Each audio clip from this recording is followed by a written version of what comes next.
Lihat, Masjid Istiqlal, ramai orang-orang bernyanyi dengan busana seperti Sinterklaas.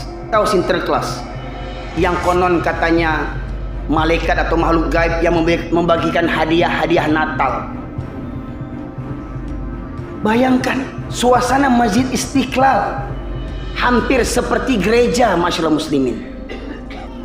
Allah tunjukkan siapa yang benar dan siapa yang salah.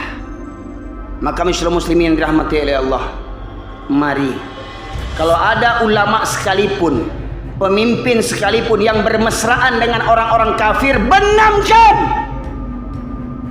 jauhkan dia. Alhamdulillah, nahmaduhu wa nasta'inuhu wa nastaghfiruh, wa na'udzu billahi min syururi anfusina wa min sayyiati a'malina. Man yahdihillahu fala mudilla lahu wa ma yudlilhu fala hadiyalah. Asyhadu an la ilaha illallah wahdahu la syarika lah, wa asyhadu anna Muhammadan abduhu wa rasuluhu alladzi la nabiyya ba'da. Allahumma salli wa sallim ala nabiyyina Muhammad wa ala alihi wa sahbihi ajma'in. Qala Allah Ta'ala fil Qur'anil Karim, a'udzu billahi minasy syaithanir rajim. Ya ayyuhalladzina amanu taqullaha haqqa tuqatih wa la tamutunna illa wa antum muslimun. Amma ba'du, masyaallah muslimin, usikum wa iyaya bittaqwallahi faqad fazal muttaqun. Kama qala Allah Ta'ala, inna akramakum indallahi atqakum. Masyaallah muslimin, sidang jamaah Jumat rahimakumullah. Pada kesempatan Jumat kali ini kita akan mengupas seputar memilih pemimpin dalam pandangan Islam. Hari ini dan beberapa bulan ke depan, khususnya kita yang berada di provinsi, kota maupun kabupaten akan memilih calon pemimpin. Dan ketahuilah, sungguh Islam itu agama yang indah, agama yang hebat, yang luar biasa. Maka benarlah al-Islamu ya'lu wa la yu'la alaih. Islam itu tinggi, tidak ada lebih tinggi daripada Islam. Dan Allah juga menegaskan, inna dina indallahi Islam. Agama yang diterima oleh Allah hanyalah agama Islam. Karena Islam agama yang sempurna. Islam mengatur tatanan hidup manusia, sejak dari bangun tidur hingga tidur kembali. Karena Allah menciptakan manusia, yang paling utama adalah seperti mana Allah tegaskan, wa ma khalaqtul jinna wal insa illa liya'budun. Dan tidaklah aku ciptakan jin dan manusia kecuali itu beribadah, menyembah kepadaku. Masyaallah muslimin yang dirahmati oleh Allah, kalau beribadah pada hakikatnya hukumnya haram sebelum datangnya ketentuan ketetapan Allah dan Rasul. Maka jangan kita beribadah mengikut selera kita. Jangan kita beribadah mengikut kelompok kita. Jangan kita beribadah mengikut partai kita. Maka kita beribadah mengikuti Allah dan Rasul. Sebagaimana Allah tegaskan, fa in tanaza'tum fi syai'in farudduhu ila Allah war Rasul. Apabila kamu berbeda pendapat dalam suatu urusan agama, maka kembalikanlah kepada Allah dan Rasul. Begitu pula pada saat ini kita akan mencari calon pemimpin di Pekanbaru, Provinsi Riau, akan mencari pemimpin sebagai calon gubernur dan calon wali kota. Maka ingat, kita selaku orang Islam jangan terlepas daripada Al-Quran. Al-Quran sudah memberikan tuntunan kepada kita.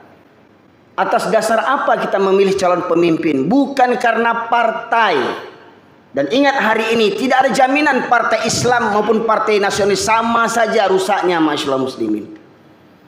Bukan karena partai kita memilih. Yang kita pilih karena pribadi calonnya yang lebih dekat kepada Allah Subhanahu wa taala. Kita tahu manusia tidak ada yang sempurna. Pasti ada salahnya, ada kurangnya, ada khilafnya. Seperti mana kata pepatah, tidak ada gading yang tidak retak. Karena kita inilah manusia yang tidak sempurna. Maka kalau ada calon-calon pemimpin beberapa deret nomor urut calon pemimpin. Kalau ada yang baik, kalau semuanya baik, maka cari yang paling baik. Saya katakan, kalau semuanya baik, cari yang paling baik. Kalau sekiranya semuanya buruk, cari yang paling sedikit keburukannya. Maka Allah tegaskan dalam surat At-Taubah ayat 23. A'udzubillahi minasyaitonirrajim. Ya ayyuhalladzina amanu la tattakhidhu aba'akum wa ikhwanakum awliya'a in istahabbul kufra 'alal iman. Wa may yatawallahu minhum fa ulaika humuz zalimun. Ayat ini Allah tujukan kepada orang-orang yang beriman. Hai orang yang beriman, janganlah kamu jadikan bapak-bapakmu dan saudara-saudara kandungmu menjadi pemimpin di antara kamu. Jika mereka lebih menyukai kekafiran daripada keimanan, jika mereka lebih cenderung kepada kekafiran daripada keimanan, maka jangan kau pilih ayah kandungmu, saudara kandungmu, jangan kau pilih menjadi pemimpin. Apabila kalian memilih mereka menjadi pemimpin, maka kalian termasuk orang-orang yang zalim. Masyaallah muslimin. Ayah kandung kita sendiri saja, saudara kandung kita saja, kata Allah, jangan kau pilih mereka jadi pemimpin apabila mereka lebih cenderung kepada kekafiran daripada keimanan. Maka kalau dalam konteks ayat ini, masyaallah muslimin yang dirahmati oleh Allah, secara zahir kasat mata kita hanya bisa menilai manusia dari zahirnya, dan kemudian kita mengambil ukuran daripada Al-Quran. Apa di antara makna yang paling simpel, nilai yang paling simpel yang dapat kita menilai dari calon pemimpin berkaitan tentang kafir dan keimanannya? Maka seperti mana kata Buya Hamka, kalau kalian ingin melihat laki-laki muslim, lihat di waktu hari Jumat. Laki-laki muslim ini datang semua yang laki-laki ini. Ada yang penjudi, ada yang penzina, ada agen narkoba, ada koruptor, ada yang sholat cuma hari Jumat saja. Kalau tidak hari Jumat tidak kenal masjid, ada yang begitu. Kata Buya Hamka, KTP-nya Islam, perangainya Yahudi, ada. Masyaallah muslimin. Tetapi apabila kalian ingin melihat orang yang beriman, kata Buya Hamka, ini kata Buya Hamka, boleh dipakai boleh tidak, karena beliau bukan nabi. Tetapi setidaknya beliau ulama kita, ulama orang Minangkabau, ulama orang Sumatera, bahkan dikenal di Asia Tenggara. Kata Buya Hamka, kalau ingin mengukur siapa yang beriman, lihat di waktu sholat subuh di setiap masjid. Siapa yang sering hadir di masjid waktu subuh, itulah orang-orang beriman. Maka lihat, di antara calon-calon pemimpin itu, siapa yang sering selalu nampak di masjid di waktu subuh, bukan hanya menjelang calon menjadi caleg saja, menjadi calon wali kota, touring dari masjid ke masjid untuk menunjukkan mukanya. Ya, lihat, tanya, ketahui di mana tinggalnya calon ini. Di tempat tinggalnya bagaimana calon ini, sering tidak nampak ke masjid waktu subuh? Kalau orang kampungnya, orang tempat tinggalnya, jarang melihat dia ke surau, ke masjid waktu subuh, jangan ambil jadi pemimpin. Walau dia ayah kandung kita sendiri. Pertanyaannya, yang calon-calon sekarang ini ada ayah kita. Jadi jangan karena fanatik kelompok. Oh ini orang Minang, oh ini suku ini, oh ini orang begini, ini partai saya. Jangan fanatik karena partai. Jangan fanatik karena suku. Jangan fanatik karena hubungan darah. Kita harus fanatik hanya hubungan karena Allah Ta'ala. Iman. La ilaha illallah.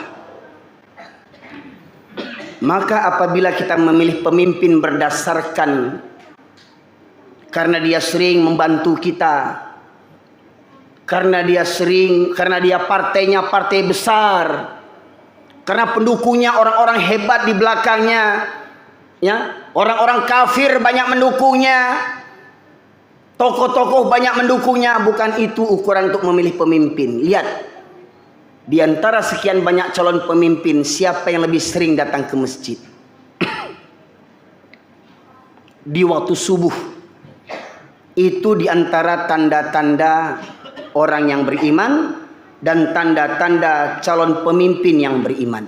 Ingat, bahkan ayah kandung kita sendiri pun, saudara kandung kita sendiri pun, jangan kita angkat jadi pemimpin kalau mereka lebih cenderung kepada kekafiran daripada keimanan. Bila kita melihat calon pemimpin ini, ketika azan berkumandang, calon-calon pemimpin sibuk kampanye, sibuk pawai, campakkan calon pemimpin itu. Calon pemimpin yang benar ketika dia sedang kampanye, sedang pawai, masuk waktu sholat, dia ajak semua anggotanya untuk sholat berjamaah. Itu calon pemimpin, salah satu calon pemimpin yang benar. Tapi kalau calon pemimpin kampanye, sibuk kampanye, datang waktu sholat, kampanye juga lagi, campakkan, benamkan pemimpin celaka itu. Nampak enggak oleh kita? Calon-calon pemimpin ketika kampanye, masuk waktu sholat, dia bawa anggotanya ke masjid untuk sholat berjamaah. Kalau ada, pilih jadi pemimpin, insya Allah. Kalau tidak, benamkan.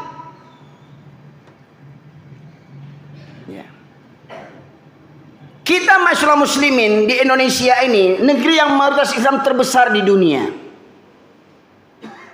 Tapi selalu saja kita dibohongi oleh pemimpin-pemimpin yang zalim. Mirisnya ada yang berkata, wajib taat kepada pemimpin walau zalim. Ini otaknya sudah sedeng orang begini ini. Sudah jelas pemimpin zalim wajib kita taati. Ini otaknya ada kerusakan ini. Allah menegaskan pemimpin yang bagaimana yang harus kita taati. Dalam surat An-Nisa ayat 59 Allah menegaskan, ya ayyuhalladzina amanu atiullah wa atiur rasul wa ulil amri minkum. Mari kita uraikan ayat ini. Di awal ayat Allah menyuruh, hai orang-orang yang beriman, atiullah. Sebelum nama Allah ada kata perintah atiu. Taatilah oleh kalian. Atiullah, taatilah oleh kalian Allah. Wa atiur rasul, dan taatilah oleh kalian rasul. Ada kata atiunya, ada kata perintah di awal nama Allah dan nama rasul. Tetapi di awal nama ulil amri tidak ada kata perintah atiu. Ya ayyuhalladzina amanu atiullah wa atiur rasul wa ulil amri minkum. Ulil amri yang bagaimana yang harus kita taati, pemimpin yang bagaimana yang harus kita taati, ulama yang bagaimana yang harus kita taati, ulama yang taat kepada Allah dan ulama yang taat kepada Rasul. Pemimpin yang taat kepada Allah dan pemimpin yang taat kepada Rasul, angkat jadi pemimpin. Itu konsepnya. Bukan pemimpin yang ingkar kepada Allah, ingkar kepada Rasul.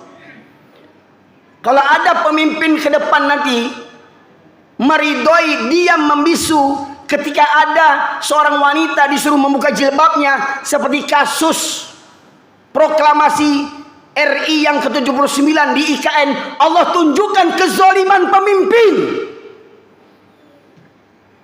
Di mana pasukan paskibraka yang wanita muslimah ketika pengukuhan disuruh buka jilbabnya.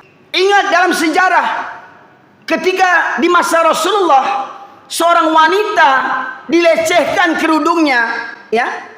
Kerudungnya diikat oleh orang Israel, Bani Israel ketika itu diikat supaya apa? Kalau dia berdiri terlepas jilbabnya. Dan itu terjadi, terlepas jilbabnya. Rasulullah langsung menurunkan pasukannya untuk mengepung kampung Yahudi itu. Dikepung kampung Yahudi itu karena apa? Karena satu wanita muslimah jilbabnya dilecehkan. Dikepung kampung Yahudi itu, diminta serahkan siapa yang menghina wanita berkerudung tadi. Ternyata kaum Bani Israel itu fanatik kepada kelompoknya. Mereka diam membisu, mereka membela satu orang yang melecehkan wanita yang berkerudung. Rasulullah dan tentara Rasulullah mengepung beberapa hari. Hingga akhirnya mereka menyerah dan mereka diusir Rasulullah SAW dari negeri itu. satu wanita yang kerudungnya dilecehkan. Kemarin 18 wanita kerudungnya dipaksa untuk dilepaskan. Dan banyak pemimpin-pemimpin diam membisu. Negeri yang kau bela itu negeri yang menyanjung Allah dan Rasulnya. Itu yang harus kau bela. Jiwa ragamu untuk negeri yang seperti begitu, bukan kepada negeri yang melecehkan agama Allah subhanahu wa ta'ala. Masyaallah muslimin yang dirahmati oleh Allah, ini renungan bagi kita bersama. Kita mayoritas muslim terbesar di dunia. Sadar atau tidak hari ini kita dilecehkan. Maka benarlah yang mungkin pernah saya sampaikan, masyaallah muslimin. Rasulullah bersabda yang artinya, akan datang suatu zaman nanti kalian umat Islam akan diperebutkan, akan diperangi oleh berbagai kalangan dari musuh-musuh Islam. Dari kalangan orang kafir, orang musyrik, dan orang munafik. Orang munafik ini yang lebih parah dibandingkan orang kafir. Karena apa? Orang munafik ini KTP-nya Islam. Orang munafik ini casingnya Islam. Lihat, Masjid Istiqlal, ramai orang-orang bernyanyi dengan busana seperti Sinterklaas. Tahu Sinterklaas? Yang konon katanya malaikat atau makhluk gaib yang membagikan hadiah-hadiah Natal.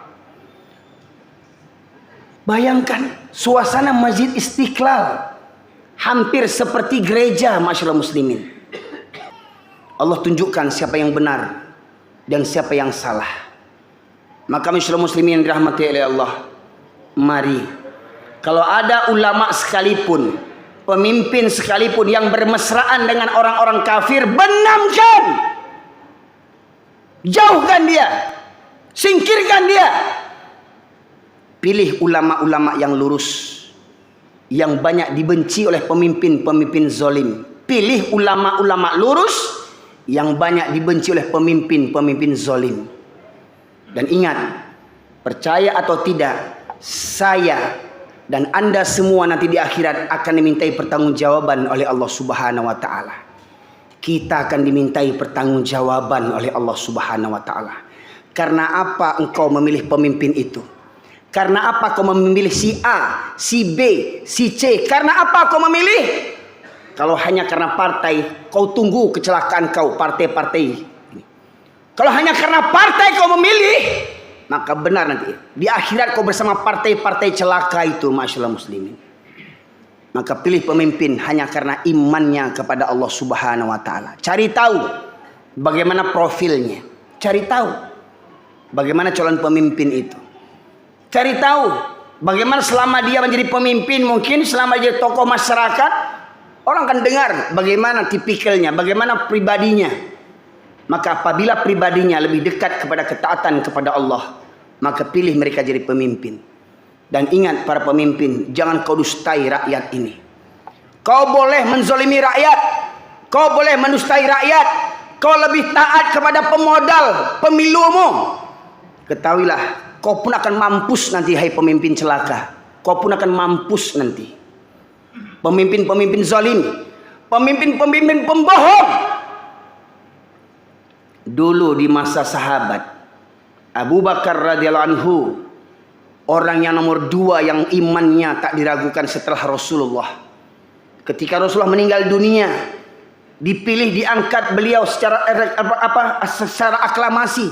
Semua sepakat memilih beliau jadi pemimpin. Bukannya Abu Bakar bangga, bukan dia tersenyum, bukan dia syukuran macam pemimpin hari ini, syukuran jadi pemimpin. Abu Bakar menangis takut. Abu Bakar radhiyallahu menangis takut karena apa? Besarnya amanah pertanggungjawaban di hadapan Allah Subhanahu wa taala. Tapi pemimpin celaka hari ini banyak syukuran ketika terpilih jadi pemimpin. Syukuran dia, enggak tahu dia hisab yang nanti berat di akhirat Allah, dari Allah Subhanahu wa taala. Maka inilah zaman fitnah. Orang berlomba-lomba jadi pemimpin, padahal tidak pantas dia jadi pemimpin. Pemabuk, penzina, agen narkoba, pembohong, koruptor merasa layak jadi pemimpin. Sungguh manusia tak beradab. Maka muslimin, ini renungan bagi kita bersama. Pak Tabiru ya ulil albab, la'allakum turhamun.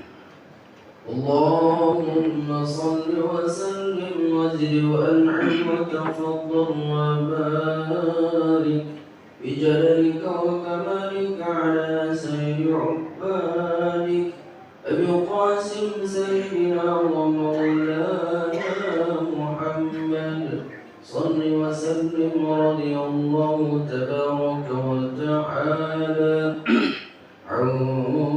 كل صحابة رسول الله عليهم أجمعين.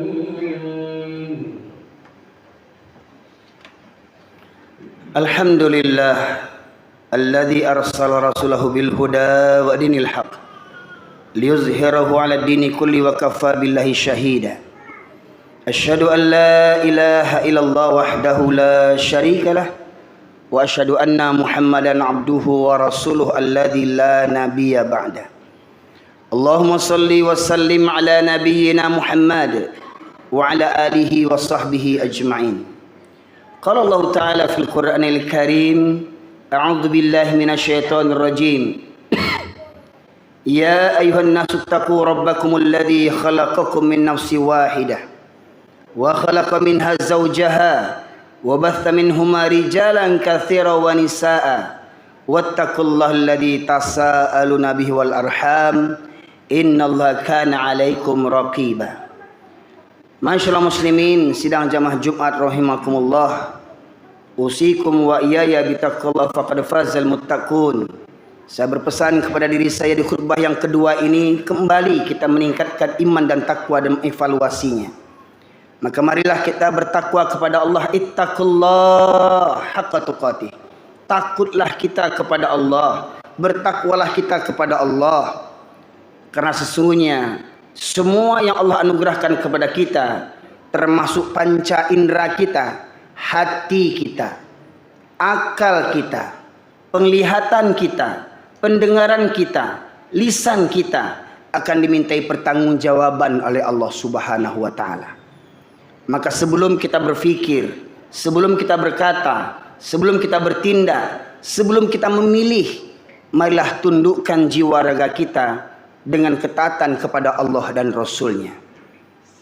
Semoga kiranya apabila kita berbuat atas dasar iman dan takwa, maka niscaya Allah akan membimbing kita menuju jalannya yang lurus, hingga akhirnya kita mati dalam keadaan mukmin dan muslim yang sejati.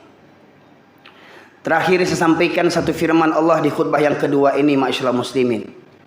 Allah berfirman, a'udzubillahi minasyaitonir rajim, wa laqad dzara'na li jahannama katsiran minal jinni wal ins lahum qulubun la yafqahuna biha wa lahum a'yunun la yubsiruna biha wa lahum adhanun la yasma'una biha ulaika kal an'am bal hum adall ulaika humul ghafilun. Dan sungguh akan kami penuhkan neraka jahanam banyak dari kalangan jin dan manusia, mereka yang memiliki hati tetapi tidak digunakan untuk merenungkan ayat-ayat Allah. Mereka yang memiliki hati tetapi tidak ada takut kepada Allah. Mereka yang memiliki mata tidak digunakan untuk melihat tanda-tanda kebesaran Allah. Betapa banyak zaman ini pemimpin-pemimpin yang zalim, yang menggadaikan imannya, yang menggadaikan rakyatnya, yang menggadaikan negaranya dengan penguasa-penguasa kafir di dunia. Banyak yang tak ambil pelajaran daripada itu. Dan mereka memiliki telinga tetapi tidak digunakan untuk mendengarkan ayat-ayat Allah. Nasihat yang benar tidak mereka dengarkan, mereka abaikan. Maka orang yang seperti begini, kata Allah, punya hati tidak ada takut kepada Allah, punya mata tidak ambil pelajaran, punya telinga tidak mau mendengarkan. Mereka, kata Allah, ulaika kal an'am balhum adall. Mereka seperti binatang ternak, bahkan lebih sesat, lebih hina pada binatang lagi. Semoga kiranya kita tidak termasuk makhluk yang dihinakan oleh Allah Subhanahu wa taala. Maka mari kita bimbing jiwa raga kita ini dengan mohon pertolongan kepada Allah Subhanahu wa taala, agar kiranya Allah senantiasa melimpahkan rahmat dan hidayah kepada kita sekalian, agar jiwa raga kita terbimbing dengan iman dan takwa di bawah naungan Allah Subhanahu wa taala.